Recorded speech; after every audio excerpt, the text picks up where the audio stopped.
Nama saya Ahmad Gaus.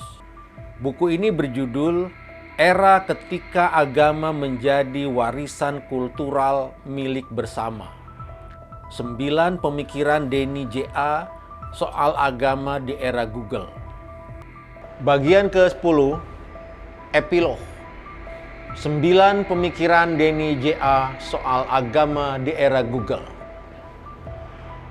Dalam bab-bab sebelum ini, kita sudah mengelaborasi pemikiran-pemikiran Denny J.A. dalam 9 video. Isunya terbentang dari soal kebebasan sipil, demokrasi di dunia muslim, evolusi kepercayaan kuno Homo sapien, puisi-puisi Jalaluddin Rumi, hingga lahirnya spiritualitas baru abad 21. Sebagian pemikiran Denny J.A. didasarkan pada hasil riset kuantitatif lembaga-lembaga bereputasi internasional yang ditelusurinya dengan bantuan Google. Dari riset arkeologi, psikologi kebahagiaan, pembangunan manusia, hingga neuroscience. Sebagian lagi hasil riset dan penjelajahan Denny J.A. sendiri. Kedua metode itu bertemu pada simpul yang sama, bahwa agama yang selama ini diyakini sebagai telah selesai pada dirinya sendiri, ternyata malah menyimpan kontradiksi. Ia dipeluk dan diyakini secara membabi buta, atau ia ditinggalkan sama sekali karena dianggap sudah tidak relevan dengan perkembangan sains. Agama tidak pernah terlepas dari hukum besi perubahan. Kalau ia ingin tetap hidup, maka ia harus menyesuaikan diri dengan arus perubahan yang sedang berlangsung. Agama yang diposisikan sebagai kebenaran mutlak hanya menampilkan wajah otoriter yang tidak cocok dengan tren kebebasan dan demokrasi yang semakin mendapat tempat di era sekarang. Denny J.A. menawarkan jalan tengah.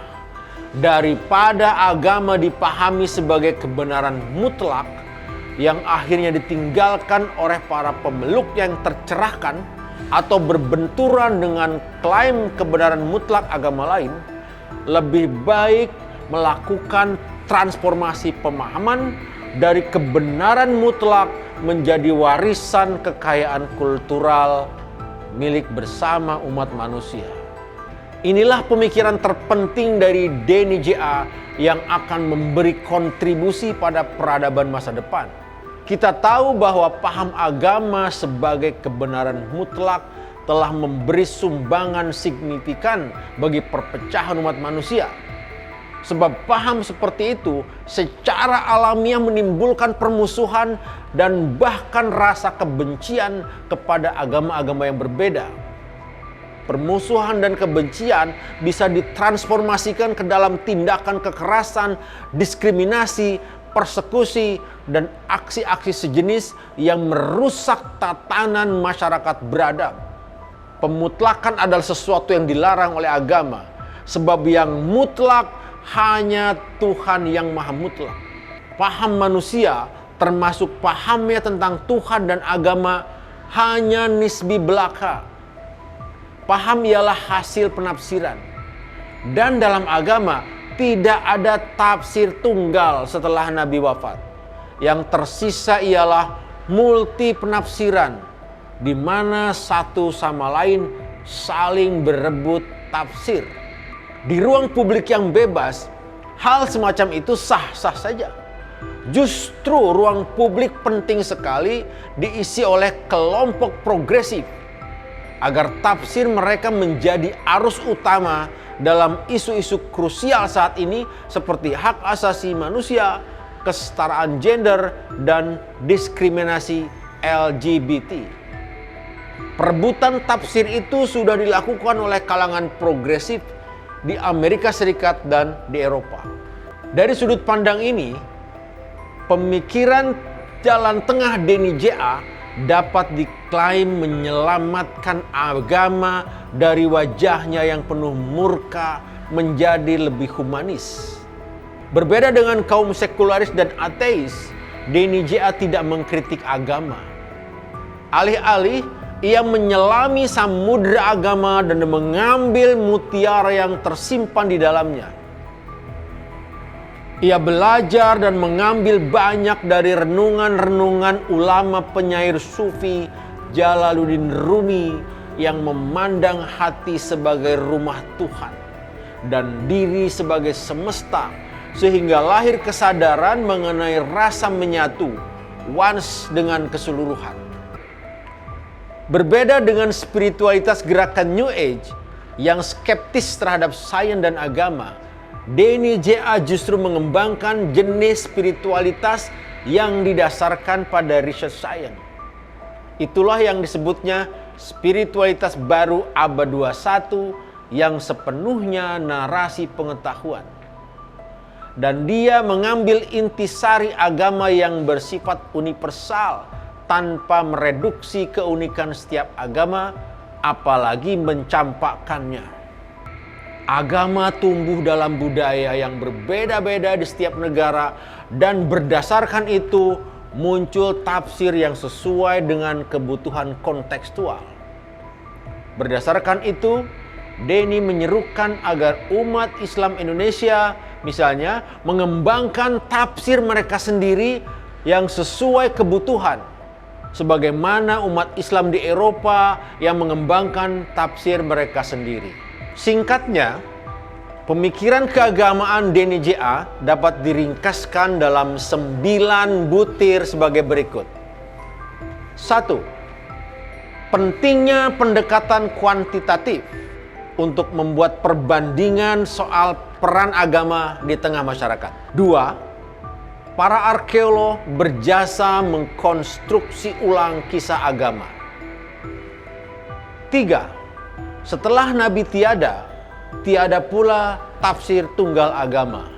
Yang tersisa adalah perebutan tafsir. Penting kita memilih tafsir yang sesuai dengan prinsip hak asasi manusia. 4. Islam Eropa mengembangkan tafsir Islamnya sendiri yang sesuai dengan kultur Eropa.